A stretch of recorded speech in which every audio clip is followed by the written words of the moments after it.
आईवडील, शेतकरी आणि लोकशाहीवर काव्याचा स्पर्श. सकाळ पुस्तक महोत्सवाची संस्मरणीय सांगता. सकाळ माध्यम समूह आणि अहिल्यानगर महानगरपालिका यांच्या संयुक्त विद्यमाने आयोजित सकाळ पुस्तक महोत्सवाची रविवारी काव्यमय वातावरणात सांगता झाली. निमंत्रितांच्या काव्य संमेलनाला नगरकर रसिकांनी भरभरून प्रतिसाद देत टाळ्यांचा कडकडाट केला.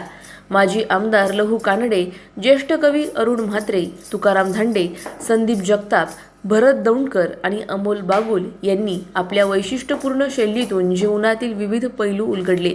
आईवडील, शेतकरी, निसर्ग, शिक्षण, लोकशाही आणि वाचनाचे महत्त्व या विषयांनी कवितांमधून प्रभावीपणे आकार घेतला. तुकाराम धांडे यांच्या आई होती तेव्हा या कवितेने उपस्थितांच्या डोळ्यात अश्रू तरळले, तर भरत दौंडकर यांनी वडिलांवरील कवितेतून कृतज्ञतेची भावना व्यक्त केली. संदीप जगताप यांनी शेतकरी व ग्रामीण शिक्षण व्यवस्थेवर भाष्य करत वास्तव मांडले. लहू कानडे यांनी ती लोकशाही या कवितेतून लोकशाहीचे महत्त्व अधोरेखित केले. अमोल बागुल यांच्या सामाजिक भाष्य करणाऱ्या कवितांनी विचार करायला भाग पाडले. अरुण म्हात्रे यांनी वेळ निराळी आहे व विसरता येत नाही सादर करत रसिकांच्या टाळ्यांचा कडकडाट मिळवला.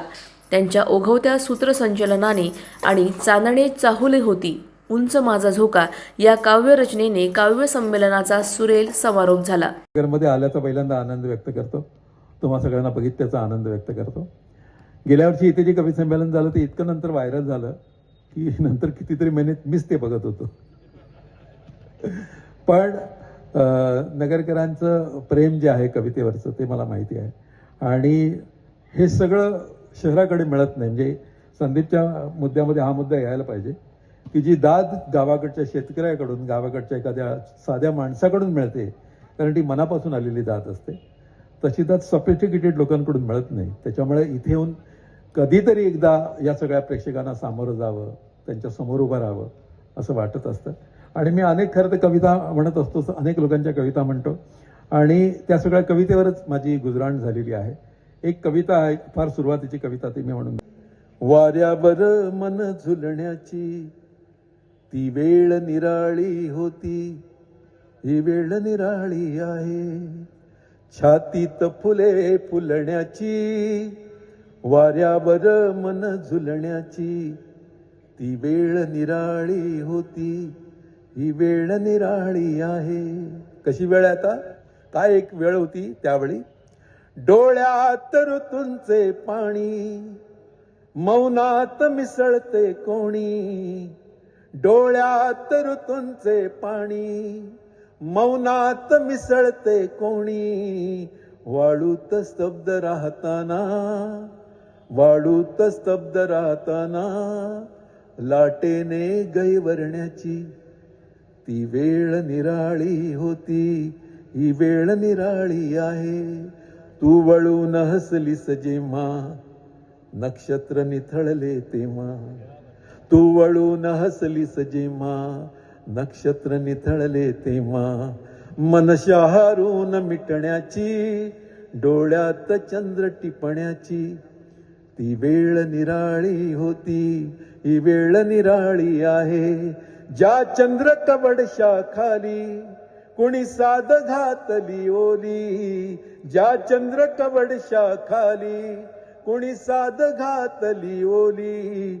मग चंद्र वळून जाताना, मग चंद्र वळून जाताना किरणात जळून जाण्याची ती वेळ निराळी होती, ही वेळ निराळी आहे. वृत्तपत्र समूहाने अहिल्यानगर शहरामध्ये 4 दिवसाचं जे पुस्तक महोत्सव या ठिकाणी आयोजित केलाय, हा उपक्रम अतिशय स्तुत्य आहे. मागच्या वर्षी अशाच पद्धतीचा उपक्रम आयोजित केला होता आणि जवळजवळ 50,000 लोकांनी या पुस्तक प्रदर्शनाला भेट दिली होती. याही वर्षी मी आता भेट दिल्यानंतर अतिशय सुंदर असं वातावरण ह्या एकूण पुस्तक महोत्सवामध्ये आहे आणि मनाला अतिशय समाधान वाटतं का सोशल मीडियाच्या जगात सुद्धा लोक वेळ काढून सकाळने आयोजित केलेल्या ह्या पुस्तक महोत्सवाला त्या ठिकाणी भेट देतात, मोठ्या प्रमाणामध्ये पुस्तकांची खरेदी करतात आणि हा जो सकाळ वृत्तपत्र समूहाचा उपक्रम आहे अतिशय कौतुकास्पद आहे. आणि मला असं वाटतं का नुसतं पत्रकारिता किंवा वृत्तपत्रांची छपाई असं न करता समाजासाठी इतर जे आवश्यक उपक्रम आहे हे राबवण्यामध्ये सकाळ वृत्तपत्र समूहाचा सातत्यानं अग्रेसर हा सकाळ राहिलेला आहे. आणि मला असं वाटतं का हा जो उपक्रम आहे हा निश्चितपणे समाजाला एक अतिशय चांगल्या गोष्टीची देण आहे.